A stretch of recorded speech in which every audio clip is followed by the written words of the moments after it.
I was able to stack up 34,826 points for damage flying arc enemies inside the spaceport walls, obviously on spaceport during an electromagnetic storm. I used the Jupiter primarily for most of the damage throughout this match, but also had an Osprey and a Venator as backup for when the Jupiter ran out of durability. I also brought in a handful of Seeker Grenades and a few Wolf Packs to handle the Rocketeers on the map. Normally I use a light shield for run speed, but since I planned on sitting in place, I packed a medium shield for this and brought a light shield as a backup. Now for this challenge, what you need to understand is that the points will only count if you eliminate an enemy within the spaceport walls. Now, if you're not sure what that means, the spaceport walls are these walls that surround all of the main buildings. You need to eliminate enemies within those walls in order to get points. As an example, fighting these two fireflies here, you can see when I eliminate the first one outside of the walls, I'm awarded no points. But the second that it comes on the inside of the wall and I take it down, I get the 440 points for that elimination. Speaking of points per elimination, it's important to know exactly how many points you're earning per elimination for all the different flying enemies in the game. Each one will give you a slightly different score. Now keep in mind, in order to get the points that I'm going to share, you need to do the full amount of damage to each of these enemies. If somebody else adds damage to them, especially if you're a solo raider, you will lose trials points and not be awarded the full max. So just keep that in mind as I go through these scores. Spotters will award you with 176 points each. Taking out a wasp will bring 242 points per elimination.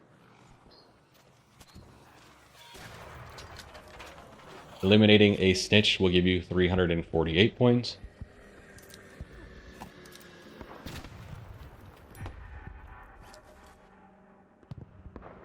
Eliminating a firefly gives you 440 points.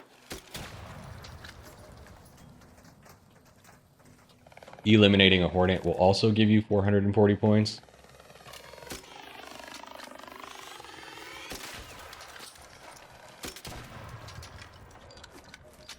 And then eliminating a Rocketeer will give you 2,420 points. Again, all of these can vary based on other raiders doing damage, so just keep that in mind as you are doing this trial. Now the intent that I had when I went in was I was going to go on top of the trench towers. I've done hornets on this map before on the trench towers during Hidden Bunker, and it was pretty successful back in Season 1 and Season 2. So my goal was to go to the trench towers, but I ended up staying on top of the shipping warehouse the entire round. The reason I stayed up there was because I wasn't being contested by any raiders, and the spawns were insane. The game kept spawning groups of enemies, so much so that I would just bounce back and forth between groups, eliminating them and then having another group that I needed to go focus on. The longest period of time where I didn't have a group of enemies that I was fighting was 30 seconds throughout this entire match. It was super fun to have so many enemies spawning in at such a high frequency. Now in terms of the strategy, my goal was to focus on the small groups of enemies first, and then pull the Rocketeers whenever I saw them on the field. For the smaller groups of enemies, I primarily used the Jupiter, and the goal was to take out the most dangerous threat first, and then clean up the others after that. In this way, I usually focused the Hornet first, and then the Firefly. Or if the Firefly got close and the Hornet was still far away, then I would swap that priority. Now the Jupiter is really great at taking out these enemies, but you have to keep in mind that it has a shallow magazine when you're dealing with a full group of 3. The Jupiter will take out a wasp in a single shot, and it can take out fireflies and hornets in 2 shots, but it requires that you hit their armor first and then their center body second. If you hit the thrusters with the Jupiter, it's just not as effective because it ends up taking more shots to eliminate that enemy. So you do want to aim for center mass with all of these shots. Now, in terms of dealing with the Rocketeer, my strategy is to use the Jupiter to open up some damage on it and then follow it up with a Wolf Pack. I tend to just prioritize hitting the Rocketeer with my Jupiter until it's smoking or even on fire, and then I'll use a Wolf Pack to clean it up. Generally, the Rocketeer will float in the sky just for a little bit of time before it actually becomes aggressive and attacks you. I'll shoot at it with the Jupiter until it begins to attack, and then use my Wolf Pack to seal the deal once it flies overhead of me. In this way, I only need to use 1 Wolf Pack per elimination, and it lets me stretch them out a little bit further across all of the Rocketeer spawns throughout this match. The Seeker Grenades are a great emergency button for when you get caught out where you need to reload, or you get caught with a lightning strike, or even get stunned by the Hornet. Seeker Grenades are a great way to get out of danger when you're caught out like that.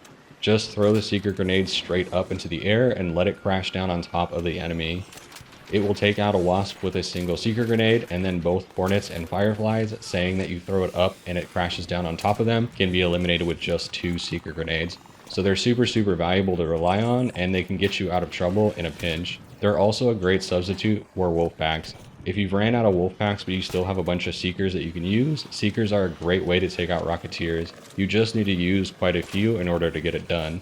It takes about 10 to 12 total seeker grenades to fully eliminate a Rocketeer, so if you even have a little bit less than that, you can throw all your seeker grenades and then just finish up the elimination with the Jupiter or your other weapons.